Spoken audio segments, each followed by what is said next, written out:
हम एक बात कहेंगे। हम बहुत पहले आए थे, ऊपर जो है छोटा मोटा जनसभा चला था। इसमें जो छोटे बच्चे हैं, पहचानते हो हम लोगों को? हमको पहचानते हो? पहचानते हो? तुमको मैं पहचान रहा हूं। पढ़ाई चल रही तुम लोगों की? पढ़ाई चल रही है? हाँ बोलो।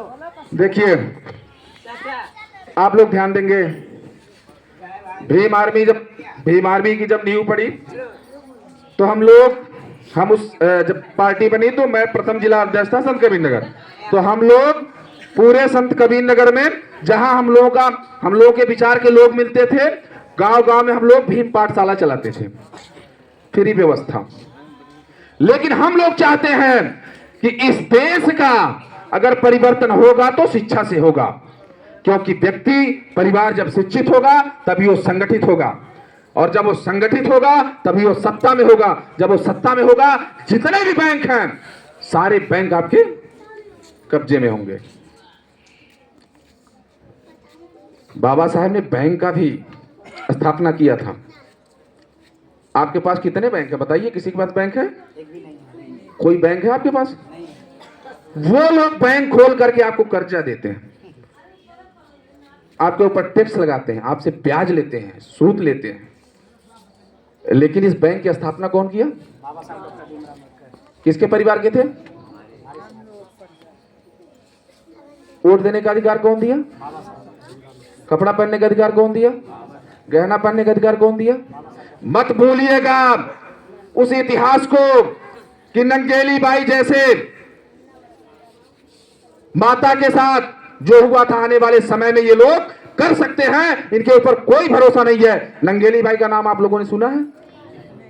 नहीं सुना है? ठीक है, चर्चा हो जाएगी। नंगेली बाई के नाम से एक समझ लीजिए कि हम लोगों की आदर्श हुआ करती थी। तन ढकने का अधिकार नहीं था उस व्यवस्था में, राजतंत्र में, जब संविधान नहीं बना था। बहुत दुख होता है, आंसू आ जाता है आंखों से। आज भी वही हो रहा है। हाथरस में घटना हुई, इतनी दरिंदगी से, उस बच्ची के साथ इतनी दरिंदगी होने के बाद उसको जिंदा जला दिए पेट्रोल डाल के, साबुत खत्म करने के लिए। तब भी हुआ था, लेकिन इसी समाज से वो एक मजबूत महिला विरोध की, स्तन ढकने का अधिकार नहीं था, वो आगे आ गई। आगे आई, उन्होंने कहा कि मेरे साथ जो भी करना है तुम लोग कर दो, लेकिन हम अपना स्तन ढकेंगे। उसी में कुछ महिलाओं ने विरोध किया कि तुमको जान से मार देंगे, तुमको काट देंगे, तुम्हारे साथ कुछ भी हो सकता है। वो स्वीकार कर ली। जब वो लोग आए, जो आरएसएस और मनुवादी विचारधारा के लोग थे, जब आए तो उन्होंने क्या किया? अपनी छाती को काट करके ऐसे दे दिया कि लो तुम इसके भूखे हो, और अपने आप को वही खत्म कर दिया, वही वो मर गई। ऐसी ऐसी चीजें हुई है इस समाज में जो कहने में शर्म लगता है। आज भी हो रहा है, हाथरस में हुआ, गाजियाबाद में हुआ, तमाम ऐसी घटना हो रहा है। अभी देखिए कलकत्ता में हुआ, एक डॉक्टर थी, तमाम ऐसे। आज बताइए क्या बदल गया है? नहीं। इस देश में संविधान तो लागू हो गया।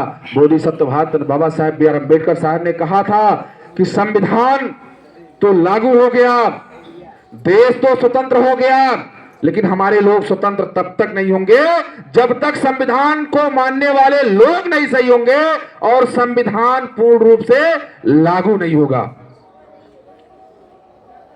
हम तो कहते हैं, आरक्षण का लोग विरोध करते हैं, हम तो लाखों हजारों के मंच पे कहते हैं कि हमको आरक्षण नहीं चाहिए। तुम आरक्षण ले जाओ, अगर तुम्हारे अंदर शक्ति है, बीजेपी के लोगों, आरएसएस के लोगों, जो भी लोग हो, तुमको अगर दम है, तुम्हारे अगर कौम में ताकत है, तो तुम आरक्षण हटा दो।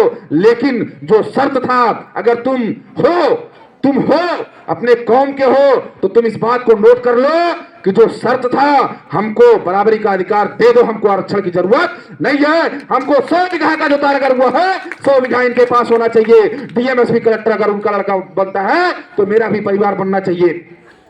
अगर भेदभाव छुआछूत तुम्हारे साथ नहीं चलता है तो मेरे साथ भी नहीं चलना चाहिए। हम कमजोर नहीं हैं, एक बार बराबरी का अधिकार दे के तो दिखाओ। हम लोग बाबा साहेब की संतानें हैं, बाबा साहेब के कौम से हैं, ललित पेरियार के कौम से हैं। हम लोग कमजोर हैं नहीं है।